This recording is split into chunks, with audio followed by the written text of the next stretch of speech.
at a very fundamental level, firms now are very, very powerful organizations. And when you look 6,000 years back, and you look at the history of mankind, you realize that historically the dominant power was always the power that would take care of poor people.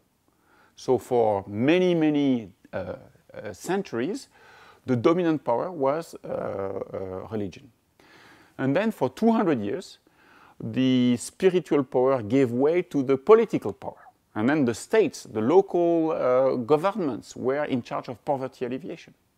And now, which is the most important and powerful organization? Firms.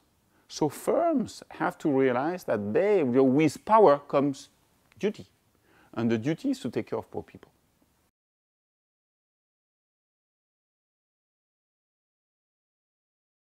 I think there are three reasons for that, and each of the reasons builds on the two others. The first one is that firms are creating penalty poverties if they don't focus on poor consumers. They don't mean to do that, but by looking at the more sophisticated and the richer customers, they forget that there are poor consumers who have to be taken care of. And firms don't want to create poverty penalties. Poverty penalty is the fact that the poor consumer is paying more than the rich consumer. And firms should not accept that. I'm not saying that they should pay less. I'm saying that poor consumers should not pay more. Okay? The second reason is what we call the business case for firms. Firms may do well by doing good. They may do well by trying to sell to poor people. And there are 5 reasons for that.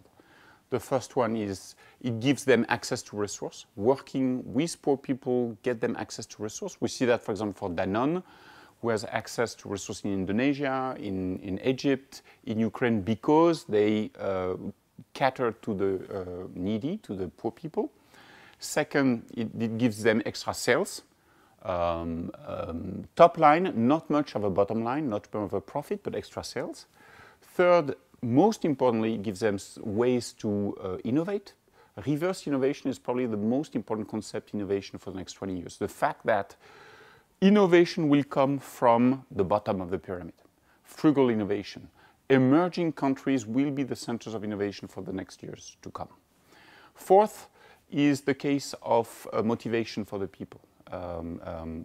People, managers, they are not only motivated by their paycheck, they are also motivated by the fact that the firm is doing something that is that is important for their constituency. So developing inclusive business for the poor will increase the motivation, the engagement, as we say in French, of the employees. And that's, of course, very, very valuable. The fifth reason of the business case is the fact that by working in alleviating poverty, you build social capital. The company's reputation is increasing, and of course, this is very valuable. It's valuable vis-à-vis the consumers, but it's also valuable if there is something that happens. Shit happens, if you excuse my French here. You may have some problems.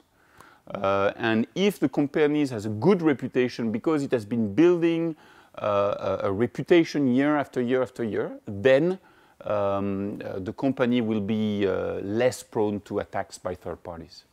So, first reason, creation of a poverty penalty that you cannot accept. Second reason is a business case. And the third reason, which is probably the most important, I kept the most important thing for the end, is the fact that firms need to change. I think it's something that everybody should be aware of. You must change. Firms need to change. The utopian is the one who believes that the past will be repeating itself, and it's just not true.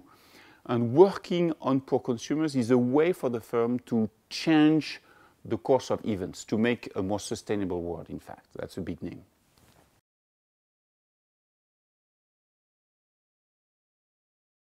Social business is a term that has been invented by Muhammad Yunus, who is a 2006 Nobel Prize, Peace Nobel Prize. And he invented that concept with 3 characteristics. A social business first has a social impact.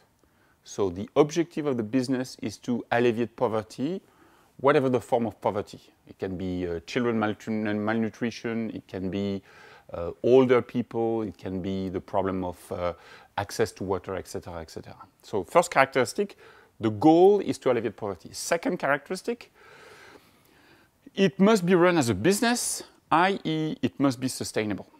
The business should not lose money.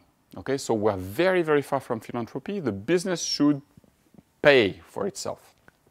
And the third characteristic is that if there is profit, then the profit does not go back to the shareholder, but is reinvested in the business. So social business shareholders will not get any profit back for the business.